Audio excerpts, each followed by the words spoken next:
What's up, guys? It's Coach Gaglione here, and this is another edition of the Powerlifting for People podcast. I'm your host, Coach Gaglione, and I've been involved with powerlifting and strength coaching for over 15 years. First and only man to squat 800 pounds in 6 weight classes. I've totaled elite in 3 different weight classes. And I'm doing my first Arnold Classic. I'm doing the XBC Finals, the Arnold, competing on the Elite Day for Multiply. And I wanted to kind of go over my programming a little bit and how because this was kind of a last-minute decision. I got a last-minute invite. And so this is going to be like kind of the quickest I've probably tried to peak for a meet probably since I could remember. But there's good and bad things about that. The good thing is I haven't really had too much time to get too neurotic about my training or get too banged up. So my body feels fresh, it's healthy. And I had a good kind of, a little bit of time off from heavy lifting and kind of build up a good base kind of going into it for a couple of weeks and feel really strong. So I kind of started things out, I think I did like a 505 raw squat in reps. Was it in reps or not? I can't remember. Anyways, I did 505 for 8 in sleeves. And then I think I did 555 for 5 in reps. And then I did a 606 deadlift for a triple. I did a 585 deadlift for 5. And I did some kind of raw benching with very unimpressive numbers, but I think I was doing like just under 300 pounds for some reps. I think maybe like I did 285 for 3 or something like that, which again, I don't really bench heavy raw anymore. So just for context with my shoulders, but I just want to kind of give you, but basically like my raw numbers were kind of good kind of going into this for me. And again, I don't really focus on raw. I haven't really ever focused on raw exclusively, except when I was first starting back in 2006 and just kind of building a foundation for, I always had aspirations of lifting equipped. If you kind of want to know why I lift equipped, and just a little more context on that, I have other episodes on that. I want to just talk about my training today and not kind of get into a raw and equipped debate. This is how I choose to compete.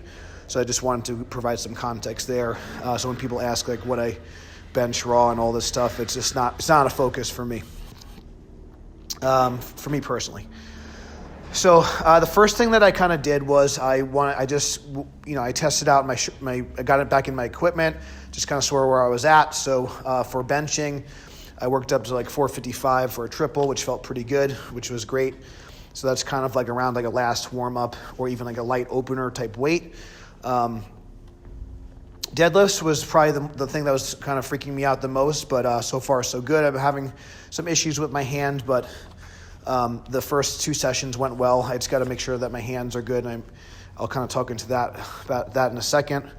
But my first deadlift, my first sumo deadlift workout back.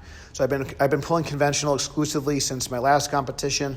So my strength is really good. I just need to get the technique down and get the timing down as far as setting my right hand. But my first workout back, I did 585 plus 40 pounds of chain for a strong double, so that felt really good.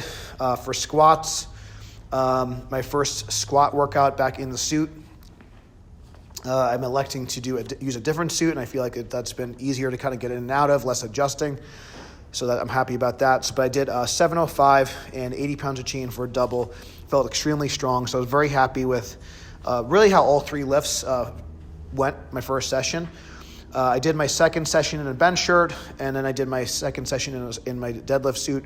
So the biggest things that I need to work on in terms of benching, it's just really just making sure my right shoulder and my right bicep stays healthy. Other than that, I feel really good. So that's like my one thing. As long as that's the shoulder I dislocated. So as long as that arm is healthy, I think that my technique is there and my strength and my muscles from all the bodybuilding work are really good. My focus on the deadlifts, again, my hips are really strong right now. The biggest thing is making sure my hands stay healthy and my grip stays intact, and then I can get the timing down. I've been using, again, a different setup, and sometimes my timing is off, and I have only been really using straps. So I've only done 2 workouts without straps, so I need to be careful. I need to make sure my grip strength is there and my hands are healthy going into the meet. In terms of squats, I just need to be very confident in hitting the hole, making sure I'm getting low enough and being patient enough, hearing my handlers and stuff like that. And the other thing is just making sure the knee wrapping and everything is where it needs to be for certain weights, because the canvas suit I'm using has a lot of stopping power, so having the right amount of knee wrap for the right weight is going to be really important. So that being said, essentially for the first like 2 weeks of training, I've just been kind of adding more accommodating resistance to each for the bench, the squat, and the deadlift, and I've been kind of doing doubles, singles, and triples with that.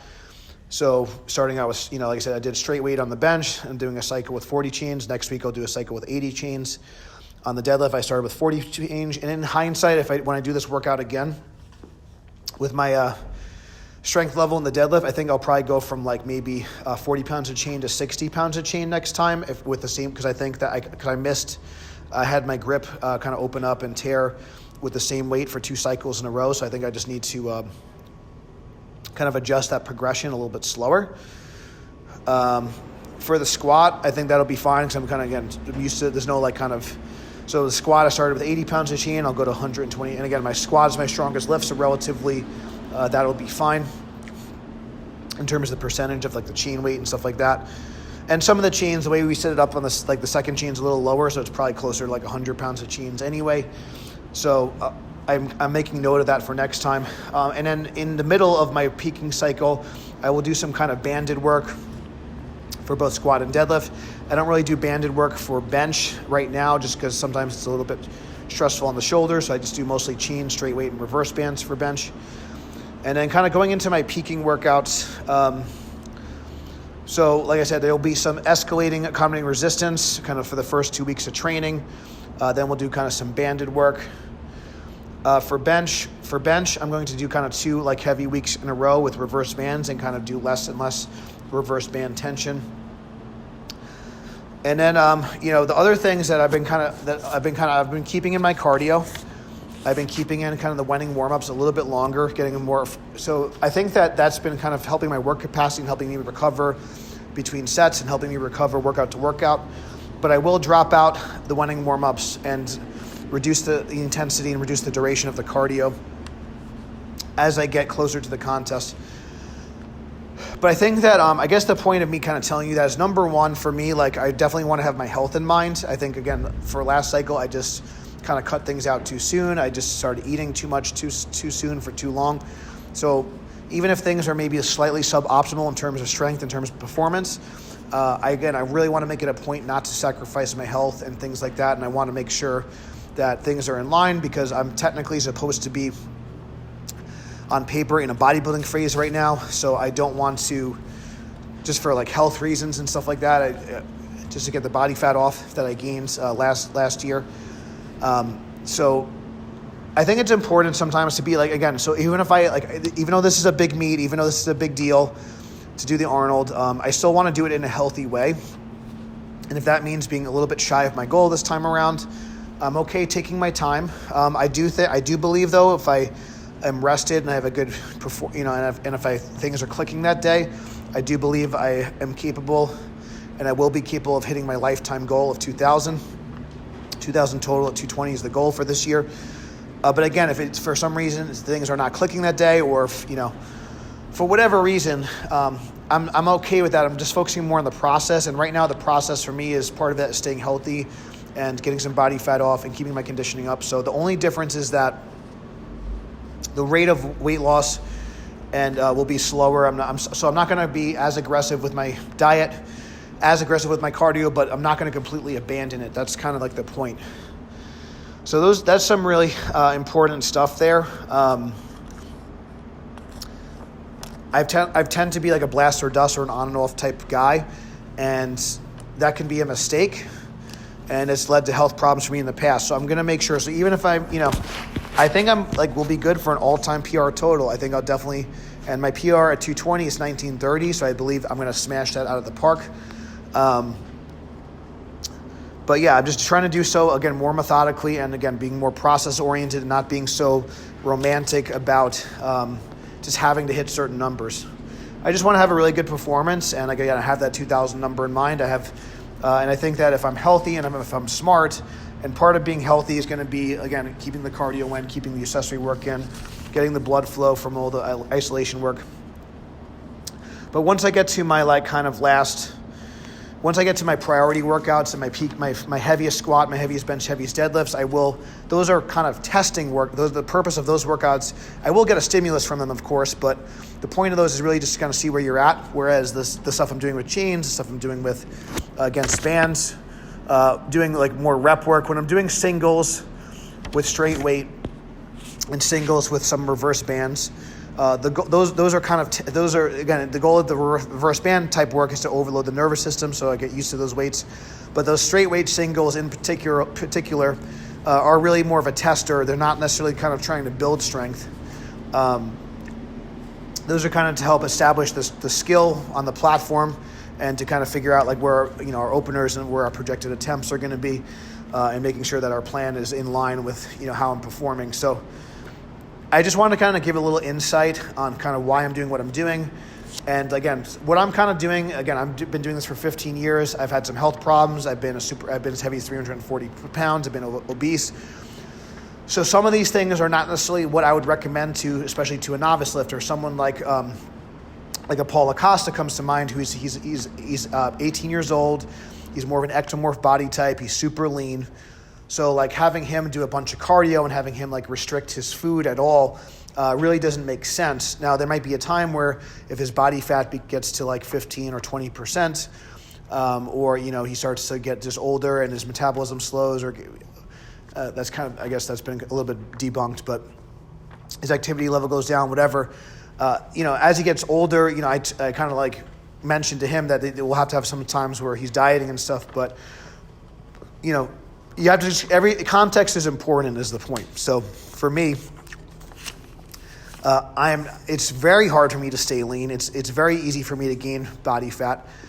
It's very easy for me to get lazy and stop doing my cardio. So I'm trying to also keep those habits in.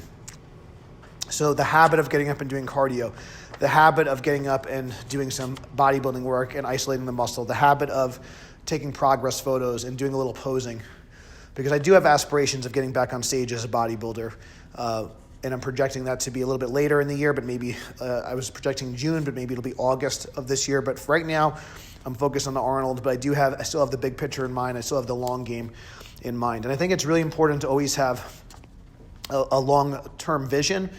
And you can still have short-term goals and be very aggressive towards those things, but always have a long-term vision and understand, where you're going and how this kind of short-term vision and this short-term, this isolated prep is going to affect your performance and your health, not just this year, but 5 years and 10 years down the road.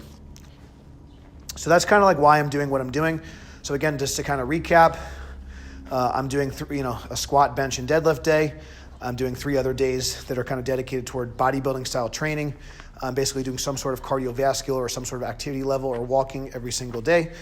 And I'm going to keep that stuff in. I will cut some of that stuff out as the meet gets closer. I will cut some of the morning warm-ups and the pre-exhaust accessory work on the front end on my peaking workouts. So that's kind of my plan for the Arnold prep. And then I'm just going to go in and have some fun. Thank you guys so much for listening. If you guys enjoyed the episode, please give it a 5-star review. Please check out the links in the description and support those links. It helps other people find us. Thank you so much. And until next time, stay strong, and I'll see you soon.